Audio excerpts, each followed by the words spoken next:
ادب کو جاننے والے لوگوں کا مطالعہ کریں گے تو انہوں نے یہی لکھا ہے کہ ان دونوں کا معنی ڈرنا ہے. میری طرف دیکھیے, توجہ کریں, کچھ سمجھانے لگا ہوں, اس نقطے کو ضرور سمجھیے گا. خشیت کا معنی بھی ڈرنا ہے, خوف کا معنی بھی. لیکن جب صوفیاء کے پاس جائیں نا, صوفیاء جو قرآن و سنت کی روح کی تفسیر کرنے والے ہیں, تو وہ کہتے ہیں نہیں, خشیت اور خوف میں فرق ہے.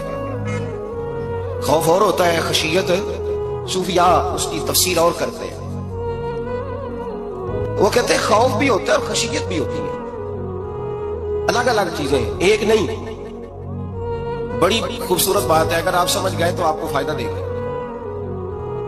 صوفیاء یہ کہتے ہیں کہ بھائی خوف ہوتا ہے اپنے گناہوں کا, کہ میں نے یہ گناہ کیے ہیں, اگر اللہ نے مجھ سے پوچھا تو مجھے بڑا خوف آتا ہے, مار پڑے, یہ خوف ہے. پھر سمجھ لیں, ایک آدمی نے حرام کا مال اکٹھا کیا ہے زندگی میں, معاذ اللہ اس نے بڑے پاپ کیے, گناہ کیے, شراب پی, بدکاری کی, معاذ اللہ تعالیٰ ثم معاذ اللہ. اب اسے ڈر لگ رہا ہے کہ اللہ تبارک و تعالیٰ نے پوچھا تو میں کیا جواب دوں گا. یہ خوف ہے.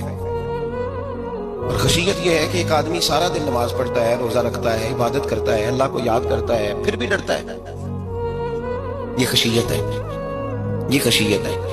جو گناہوں سے ڈرے وہ خوف ہے, اور جو رب کی ناراضگی سے ڈرے وہ خشیت ہے. جو کہے یار میرا رب کہیں ناراض نہ ہو جائے, میرا رب کہیں مجھ سے.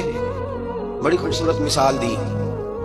میں نے اپنے صاحب سے پوچھا کہ حضور یہ مسئلہ کیا ہے, تو فرمانے لگے ایک بادشاہ نے ایک غریب کی بیٹی اسے پسند آ گئی تھی, اس نے عزت کے ساتھ اس سے شادی کر لی, رشتہ بھیج کے وقار کے ساتھ. بیٹی کا باپ اپنی بیٹی کے مقدر پر رشک کرنے لگا کہ میری بیٹی کو بادشاہ نے پسند کیا ہے, بادشاہ کے شہزادے نے رشتہ بھیج دیا ہے. شہزادہ بیاہ کے لے گیا بیٹی کو. 20 کنیزائیں, نوکرانیاں اس عورت کی خدمت کرنے پہ لگی ہوئی ہیں, اس کا ہر حکم ماننے کو تیار ہے.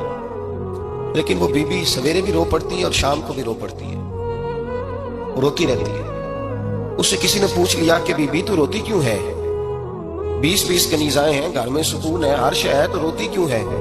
تو وہ کہنے لگی اصل بات یہ ہے کہ جو کچھ مجھے ملا ہے میں اس کے قابل نہیں تھی, تو میں ڈرتی ہوں میرا سائیں کہیں ناراض نہ ہو جائے. وہ ناراض نہ ہو جائے, میں قابل نہیں تھی, میری اوقات نہیں تھی. یہ من آنم کے من دانم, میں جو ہوں اس کا مجھے پتا تو ہے. اس نے میری حیثیت سے, میری اوقات سے, میرے ظرف سے, میری محنت سے بڑا بڑھ کے مجھے عطا کر دیا. میری چونکہ اوقات سے زیادہ دے دیا تو میں ڈرتی ہوں وہ ناراض نہ ہو جائے, کہیں میری یہ کھیل, یہ جو میں نے گھونسلہ بنایا ہے, یہ کہیں میرا ٹوٹ نہ جائے. میرے بھائی, میرے رسول کریم سید عالم صلی اللہ علیہ وسلم کے امت کے اولیاء, صلحاء, صوفیاء, اتقیاء, صحابہ, اہل بیت, یہ لوگ جب روتے تھے تو یہ کوئی اس لیے نہیں روتے تھے کہ یہ آج دوپہر کو چینی میں ملاوٹ کر کے آئے ہیں تو اس لیے رو رہے ہیں رات. اس لیے نہیں روتے تھے کہ آج انہوں نے جو شکر بیچی ہے اس شکر کے اندر بورا ملایا ہوا. اس لیے نہیں رو رہے کہ آج 10, 15, 20 لاکھ رشوت کا مال بینک میں جمع کر. اس لیے تھوڑی روتے تھے, یہ تو اس لیے روتے تھے کہ اللہ تو نے بڑا کچھ عطا کیا ہے, کہیں ہم سے ناراض نہ ہو جانا. یہ تو اس کی خشیت میں رو رہے تھے. حضرت داؤد طائی رحمت اللہ تعالی علیہ, حضرت امام جعفر صادق جو نبی پاک صلی اللہ علیہ وسلم کے نواسے, جناب داؤد طائی کی ملاقات ہوئی تو امام جعفر صادق حضور کے نواسے عرض کرنے لگے, داؤد طائی یار میری بخشش کی دعا کرنا, رب مجھے معاف کر دے. تو حضرت داؤد طائی رحمت اللہ علیہ فرمان لگے, امام صاحب آپ حضور کے نواسے ہیں, میں نے دعا کرنی ہے کہ آپ نے میرے لیے کرنی ہے. تو حضرت امام جعفر صادق رو پڑے, کہنے لگے یار تو نہیں کرنی ہے, اور اسی لیے تو تجھ سے دعا کرا رہا ہوں کہ کہیں ایسا نہ ہو نانا مصطفیٰ کی بارگاہ میں جاؤں تو وہ مجھے کہیں کہ میں کس طرح کا تھا, تو کس طرح کا بن کے آیا ہے. یہی تو دعا کرانی ہے کہ میرے لیے دعا کر. جو جتنا بڑا ہوتا تھا نا اتنی زیادہ خشیت ہوتی, اور گناہگار کے تو اللہ تبارک و تعالیٰ بعضوں کا سزا دیتا ہے, آنسو سلب ہو جاتے ہیں. اس کو تو اپنے گناہوں پہ رونا ہی نہیں آتا. وہ تو روتا ہے بچہ نہ ہو تب روتا ہے, وہ تو روتا ہے پیسے نہ ہو تب روتا ہے, وہ تو اس وقت روتا ہے جب اس کا مال چلا جائے. اس کو تو بعدوں کا, گناہگار کو تو بعدوں کا سزا ملتی. اللہ فرماتے تو دنیا کے لیے روئے گا, میرے لیے نہیں رو سکتا. اور جو رب کریم کے بندے ہوتے ہیں انہیں اللہ کہتا ہے تو دنیا سے بے نیاز ہے, تیری آنکھ سے آنسو جب بھی ٹپکے یا میرے لیے ٹپکنا چاہیے یا محمد مصطفیٰ کے لیے ٹپکنا چاہیے. آپ اگر اس بات کو تھوڑا سا غور کے ساتھ سمجھے تو تمام اولیاء صلحات کیا یہ رو رہے ہیں, تڑپ رہے ہیں. کیا اس کی وجہ تھی؟ نمازیں کم رہ گئی تھی, روزوں میں کمی تھی, فرائض ادا نہیں کرتے تھے کہ رویا کرتے تھے. کیوں روتے تھے؟ حضرت سیدنا عمر فاروق رضی اللہ تعالیٰ عنہ کے بارے میں صحابہ کہتے ہیں جناب عمر فاروق جب نماز پڑھاتے اتنا رویا کرتے تھے کہ 7ویں صف تک ان کے رونے کی آواز جایا کرتی، 7ویں صف تک ان کے رونے کی آواز جاتی۔ ہم لوگ بن کے بیٹھ گئے ہیں، ہم لوگ بن کے بیٹھ گئے ہیں، ہم یہ سمجھتے نہیں کہ ہماری حیثیت کیا تھی اور رب کریم نے ہمیں نوازا کیا ہے۔ آپ پڑھیے کتابیں، میرے رسول پاک صلی اللہ علیہ وسلم فرماتے ہیں میرا عمر جس گلی سے گزرے شیطان رستہ بدل جاتا ہے۔ نبی پاک فرماتے ہیں میرا عمر جب تک دنیا میں رہے گا دوزخ کو تالا لگا رہے گا۔ اس صاحب اس الغابہ نے لکھا ہے نبی پاک صلی اللہ علیہ وسلم نے حضرت جبریل امین کو بلایا، فرمایا چل میرے عمر کی شان بیان کر۔ تو حضرت جبریل امین علیہ السلام عرض کرنے لگے یا رسول اللہ صلی اللہ علیہ وسلم 950 سال اگر اللہ مجھے عمر دے، 950 سال رب عمر دے اور پھر بھی میں عمر فاروق کے فضائل بیان کروں تو میں نہیں کر سکتا، عمر کی شان میں نہیں بیان کر سکتا، 950 سال بھی اگر میری عمر ہو۔ نبی پاک نے فرمایا پھر میرے ابو بکر کے بارے میں، عرض کی یا رسول اللہ ابو بکر کی تو بات اس سے بہت آگے کی ہے نا، وہ نبی پاک کتنی عظمت بیان کر رہے ہیں، کس قدر زیادہ رسول کریم صلی اللہ تعالی علیہ وآلہ وسلم ان کی عظمت بیان کرتے ہیں۔ حضرت عمر کیا کہتے ہیں، وہ لوگوں کو بتاتے پھرتے ہیں کہ تم نے دیکھا ہے نا میری کتنی عظمت ہے، وہ یہ نہیں کہتے۔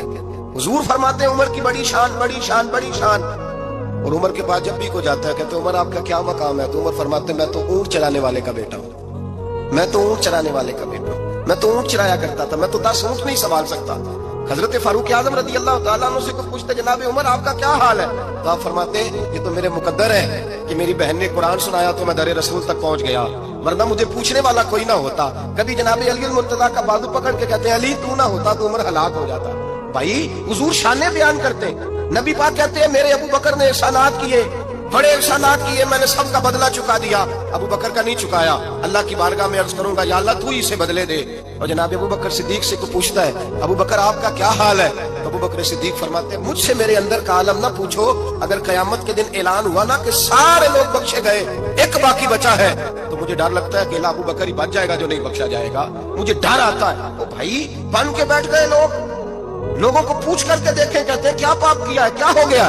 خشیت سے کانپتی ہوئی روحیں، تڑپتے ہوئے میرے رسول پاک کے غلام، اولیاء اللہ صوفیاء کرام کے رونگٹے کھڑے ہیں رب کریم کے خوف سے، جو جتنا مالک کو جانتا ہے اتنا کانپ رہا ہے، اتنا ڈر رہا ہے، جس کی آنکھوں سے آنسو خشک ہے، مطلب یہ ہے یہ رب کو جانتا ہی نہیں، اسے کیا خبر اس کا جلال کتنا ہے، اسے کیا خبر اس کا عذاب کتنا ہے، تو کیا جانے ان بطش ربک لشدید، جب وہ پکڑتا ہے تو بڑا سخت پکڑتا ہے۔ حضرت عثمان غنی کو 3 دفعہ میرے نبی پاک نے فرمایا جنتی ہے، جنتی ہے، العثمان فی الجنہ، العثمان فی الجنہ، العثمان فی الجنہ، 3 دفعہ حضور نے جنت کی بشارت دی۔ میرے مصطفیٰ کریم نے فرمایا میرا عثمان گلی سے گزرے تو فرشتے بھی اس کی حیا کرتے ہیں۔ جناب عثمان غنی جن کو میرے نبی نے 2 بیٹیاں دے کے کہا عثمان میری 100 بیٹی بھی ہوتی، ایک کے بعد دوسری انتقال کرتی جاتی تو میں ساری تیرے نکاح میں دے دیتا۔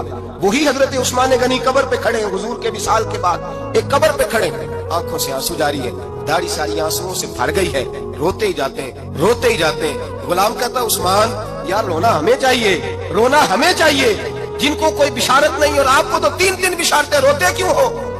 جناب عثمان غنی فرمانے لگے جس مصطفیٰ نے مجھے جنت کی بشارت دی اسی رسول نے فرمایا تھا قبر آخرت کی منزلوں میں سے پہلی منزل ہے، آخرت کی منزلوں میں سے پہلی منزل۔ سوچتا ہوں اگر رب کریم نے عثمان سے حساب پوچھ لیا حساب کیسے دینا ہے میرے مصطفیٰ کریم نے؟ یہ تو بات ہے نا جناب عمر کی، یہ تو بات ہے حضرت عمر کی، حضرت ابو بکر کی، جناب عثمان غنی کی۔ اور جس شیر خدا کے بارے میں نبی پاک نے فرمایا علی منی وانا من علی، فرمایا علی اور میں 2 نہیں، میں علی ہوں اور علی میں ہے۔ جن کو فرمایا من کنت مولا فہذا علی مولا، جس کا میں مولا اس کا علی بھی، اس کا علی بھی، جس مولا علی شیر خدا کو یہ درجہ دیا۔